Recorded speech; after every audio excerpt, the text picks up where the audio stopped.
नमस्कार, आदाब। मैं हूं आपके साथ तलीशा हैदर नकवी और आप सभी का अभिवादन है इंडिया न्यूज़ के डिजिटल प्लेटफॉर्म पर। आज बात करेंगे पाकिस्तान की। पाकिस्तान में लोगों की प्राइवेसी पर एक बड़ा खतरा मंडरा रहा है।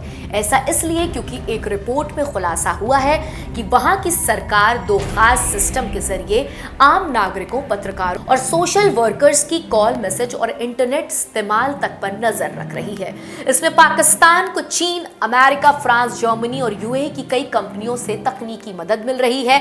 यही वजह है कि अब इन कंपनियों की जिम्मेदारी और मानवाधिकार उल्लंघन को लेकर सवाल उठने लगे हैं। क्या है ये पूरा मामला, हम आपको इस वीडियो में समझाएंगे। पाकिस्तान को लेकर एमनेस्टी इंटरनेशनल की नई रिपोर्ट शैडो ऑफ कंट्रोल में एक बड़ा खुलासा हुआ है, जिसके बारे में जानकर आप दंग रह जाएंगे। रिपोर्ट में कहा गया है कि पाकिस्तान की सर्विलेंस और ऑनलाइन सेंसरशिप सिस्टम को चीन, यूरोप, अमेरिका और यूएई टेक कंपनी सपोर्ट कर रही है। इस रिपोर्ट ने चीन के साथ ही अमेरिका, यूएई और यूरोप के कुछ देशों का भी दोहरा चरित्र जो है वो उजागर कर दिया है। पाकिस्तान सरकार दो प्रमुख निगरानी प्रणालियों का उपयोग कर रही है। इनमें एक वेब मॉनिटरिंग सिस्टम यानी कि WMS 2.0 है और ये पूरे देश में इंटरनेट और अवैध माने गए कंटेंट को ब्लॉक कर सकता है। दूसरा लॉफुल इंटरसेप्ट मैनेजमेंट सिस्टम है यानी कि LIMS। ये कॉल, मैसेज और वेबसाइट एक्टिविटी को निगरानी में रखता है।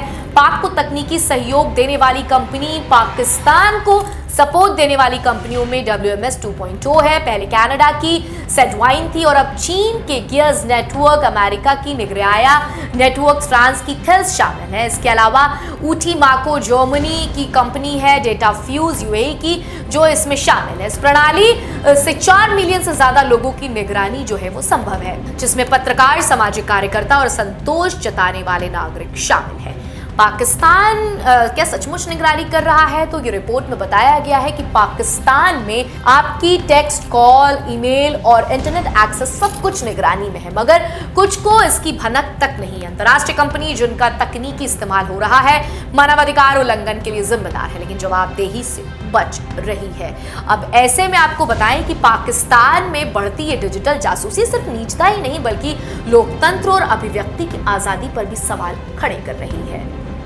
फिलहाल आज के इस वीडियो में इतना ही। आपको हमारा ये वीडियो कैसा लगा हमें कमेंट सेक्शन में लिखकर ज़रूर बताइएगा और आपकी इस पूरी खबर पर क्या राय है ये भी बताइएगा, क्योंकि आपकी राय हमारे लिए बेहद खास है। और ऐसे ही तमाम अहम जानकारियों को आसान भाषा में समझने के लिए सब्सक्राइब कीजिए इंडिया न्यूज़ का डिजिटल प्लेटफॉर्म।